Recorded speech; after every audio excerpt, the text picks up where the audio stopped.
Stations Akano edu omo fidie etie 102.9 FM.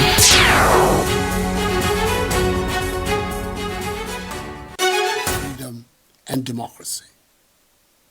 So it was that on 28th April 1992, some 31 years ago, we approved by an overwhelming margin in a referendum of that day, with 3,408,119 persons, representing 92.59% in favor, with 272,855 persons against, i.e. a mere 7.41%.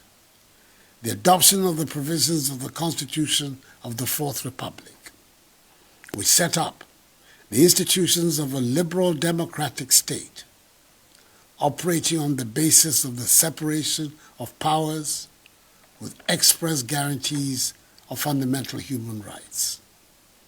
It was thus promulgated with immense popular backing. Tomorrow, Saturday, 7th January 2023, will be exactly 30 years since the Constitution of the Fourth Republic came into force, with the inauguration into office of the first President of the Fourth Republic, His Excellency, the late Jerry John Rawlings. It has inspired the longest period of stable constitutional governance in our history, with consensus emerged strongly that the demo of governance is preferable, and the benefit showing. Hence the decision to celebrate 7th January as Constitution Day.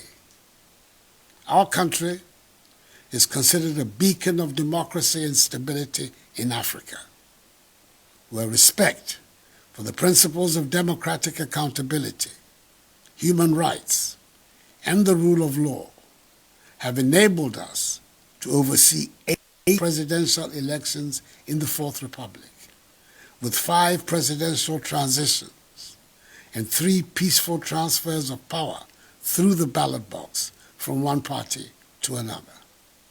We have every right to be proud of this record, and the celebration of the 30th anniversary of the Fourth Republic should inspire us even further to hold on to this status.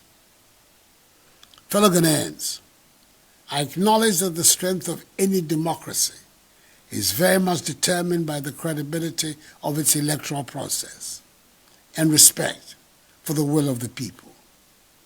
We cannot overlook the fact that instability has followed disputed elections in many parts of the African continent. That is why we in Ghana must continue to urge the Electoral Commission to work to ensure that all stakeholders in the electoral process, that is the citizenry, civil society, and political parties, do not have lingering questions about the legitimacy of an election. On the 2 occasions in which disputes have arisen over the results of presidential elections, happily, it was in the court and not on the streets that the issues were satisfactorily resolved. By all accounts, we've come a long way, and we should not take it for granted that everybody in Ghana has accepted democracy as the preferred mode of governance. There are those who would rather have authoritarian rule because they claim our country is underdeveloped and democracy is cumbersome, and we need to get things done in a hurry. We still have some work to do to convince such people that we are all safer under democracies.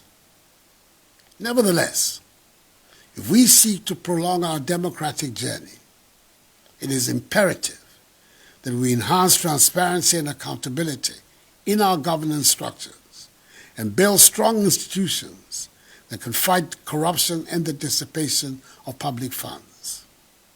I say without any form of equivocation that my government has undertaken arguably the boldest initiative since independence to reform and strengthen the capacity of our institutions to tackle corruption in the public sector, including the empowerment of the anti-corruption, passage of the Right to Act, which previous administrations had been unable to effect, establishment, the Office of Special Prosecutor, an independent non-partisan body with a relevant professional capability and exclusive mandate to investigate and prosecute acts of corruption. As President of the Republic, I assure you that out of duty to our children and grandchildren and to generations yet unborn, my government will not give up when it comes to deepening our democracy and guaranteeing the integrity of the electoral process. And neither should you, the Ghanaian people. We do not have to look far back into history to see that stable period of constitutional government and intelligent management of the economy lead to prosperity. We must do everything within our means to safeguard our democracy. Tomorrow's milestone is to the great credit of you, the Ghanaian people, the ordinary men and women who make up the fabric of our nation. 30 years ago, all of us resolved to build under God a united nation grounded in democratic values and the rule of law. We've advanced a great deal in realizing this vision, and I'm confident that with a spirit of fairness, hard work, integrity, and reconciliation, the best days of Mother Ghana lie ahead of us. Even though we're presently confronted with difficulties in our economic performance, I do not doubt our collective resolve to work our way out of these challenges and put our nation back onto the path of progress and prosperity. Let us therefore continue to work to create the platform for the evolution of a new Ghanaian civilization, which will thus give meaning, true meaning, to the foundational values of freedom and justice on which our nation was birthed. Long live Constitution Day. Long live Ghanaian democracy. Long live the Fourth Republic.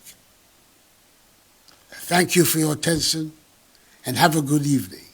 I wish all of you a happy new year.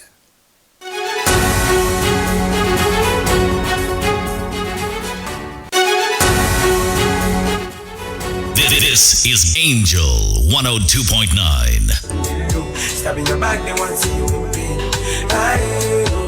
Look, I live my life